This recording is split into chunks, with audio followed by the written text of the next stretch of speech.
So the reality is you can't really determine how good the combined £120 million deals for Cunha and Mbeumo until we see the rest of United's business throughout this summer, with last summer being a perfect example of this. Euro and De Ligt in isolation were considered very good signings, but once you also factor in that they cost a combined £90 million, and we ended up not replacing central midfielders like Eriksen and Casemiro, attackers like Sancho, Rashford and Antony, or even signing a left back and having to use Dalot there, spending £90 million, about 40% of the entire budget, on two centre-backs who, with Martinez already being a starter at left-sided centre-back in the back four at the time, can't be considered good business because we didn't have the budget remaining to improve other vital areas, and the results last season without doubt proved this. And I do have the same worry this summer. If we end up signing cut price stopgap players in central midfield and up front, don't sign a left wing back to start ahead of Dorgu, and also don't manage to upgrade on players like Onana and Dalot, and Mbeumo and Cunha as a pair for £120 million is essentially like going to a designer store, buying a shirt for £120 and then having to go to the charity shop for your shoes and trousers.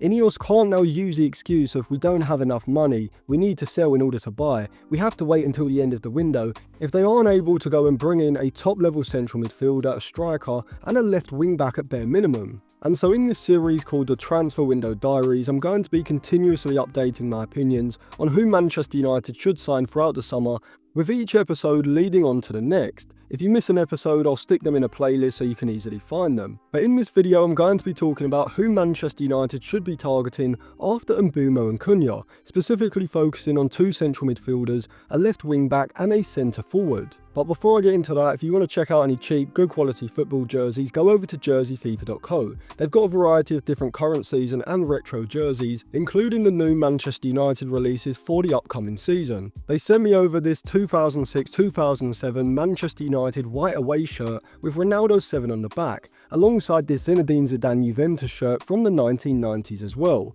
If you use code Atlantis at checkout, you'll get a 10% discount, so I'll leave it linked in the description and in the comments section below. So once the Mbeumo deal is confirmed, we've spent around £120 million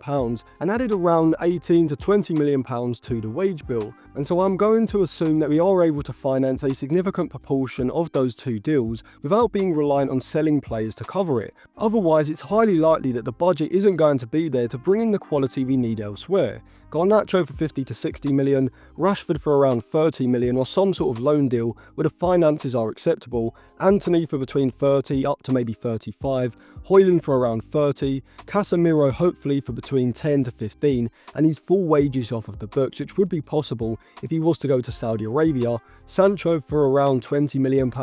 maybe you have to subsidise his wages as well, and Toby Collier for around £10 million are all deals I expect United to be able to do. But the issue is, when in this summer transfer window are we going to be able to do those deals, if at all, because for some reason Ineos seem to be absolutely horrific at selling players. We need a central midfielder, a centre forward at bare minimum by the start of August. Ederson from Atalanta at £45 to £50 million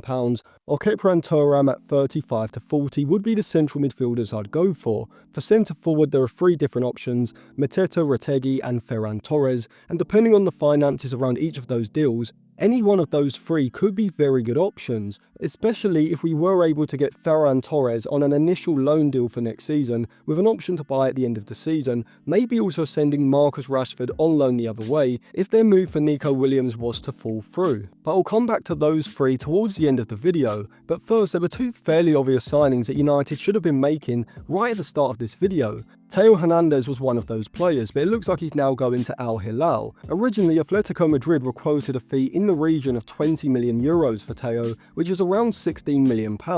and Theo himself seemed to be demanding €7 million net, which is around €14 million gross, which is just under £12 million, which certainly is a lot, £2 million more than Cunha, but once you also factor in the PSR cost of the entire transfer, including the salary package in total, I still think it would have been a deal worth doing. Even if you did have to give Theo maybe £9 to £10 million a season, and give him maybe £10 to £15 million in performance or loyalty bonuses over the course of his 5-year contract, effectively you could think of it as a £9 to £10 million a season salary with a transfer fee of between £25 to £30 million, which for a left back with the offensive quality of Theo, who's been consistently one of the best left backs in world football for the past 5 years now, and also isn't 28 until October, to me seems like a no-brainer compared with Dorgu or most other left wing-back options who he could bring in for around that fee. A 5-year contract would take him to the age of 32, and so he's basically at the perfect age to come in at his peak and have an immediate impact in a left wing-back role, which I think he's far better suited to than as a left-back in a back four. For some reason, United weren't even being discussed as being interested, and it looks like he's now off to Saudi Arabia. However, I do have an alternative in mind for around a similar cost to what Teo would be PSR-wise, who I actually think could be a better signing in the long term. But before I tell you who that is, let me tell you about the other obvious signing who United should have gone for straight away this summer and is still available, and that player is Maxi Oyedele, of course, who has a release clause of £5 million, with United having a 40% sell-on clause. Now, for some reason, it seems to be impossible to find out the exact details of the deal that United did last summer. Some say there's a buyback of £15 million with a 50% sell-on clause, which may also apply to United, which would make him available for £7.5 million if that was to apply to us. But if we do have to pay the full £15 million, what an absolutely terrible deal that was last summer. Because if he goes somewhere else for £5 million with Wolfsburg reportedly interested, we'd only get an extra £2 million on top of the £500,000 that we sold him for, £2.5 million in total. If he goes to Wolfsburg and performs how I think he could, having been very impressed with him at Legia Warsaw, particularly in Europe this season, he could be worth around £30 million next summer. Whether it's £5 or £7.5 million, just re-sign him as a replacement and an upgrade on Toby Collier. He has the athleticism, physicality, ball winning and progressive passing ability to be stylistically perfect for Ruben Amorim's double pivot. He counts as a homegrown player and will likely only be on a salary of just £2 to £2.5 million a season, if that. And after 1 or 2 seasons, we could probably sell him on for between £20 to £30 million